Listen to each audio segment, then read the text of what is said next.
દીકરી સાસરે જઈને પણ પોતાના મા બાપ માટે ફરજો નિભાવે છે. આજે પણ એવી દીકરીઓ છે વાલા, આજે પણ કે સાસરે જઈને પણ ગમે ત્યારે જરૂર પડે ને ત્યારે પરિવાર માટે દોડે છે.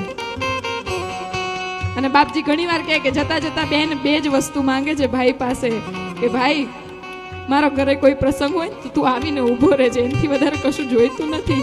અને બીજું, પપ્પાની વેદના છે ને એ અંદર દબાવી રાખે છે. મમ્મી તો રોઈ લેશે, બાજુવાળા જોડે વાત કરી લેશે, એની બેનને ફોન કરીને મન હળવું કરી લેશે. પપ્પા કોઈને નહીં કહેવાલા, તું મારા પપ્પાનું થોડુંક ધ્યાન રાખજે, એમને ટાઈમે ટાઈમે દવા આપજે, એમને ટાઈમે ઓફિસથી આવે ને તો તું સામે બેસજે, એમની જોડે વાત કરજે, એમનું મન હળવું કરજે.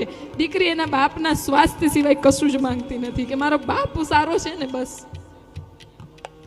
અને આમાં એવું કીધું છે કે દીકરી તો લક્ષ્મીનો અવતાર છે વાલા, લક્ષ્મીનો અવતાર. દીકરીઓને એક વિનંતી કરું કે આ ઉપમા જે આપણને આપવામાં આવી છે ને, લક્ષ્મી ભગવતીનું એક અંશ કહેવાય. તમે જે ઘરમાં નાનપણથી મોટા થયા એ ઘરની પણ લક્ષ્મી જ બનજો, અને સાસરે જાઓ ને તો એ ઘરની પણ લક્ષ્મી જ બનીને રહેજો વાલા. વાત ખોટી ન પડે.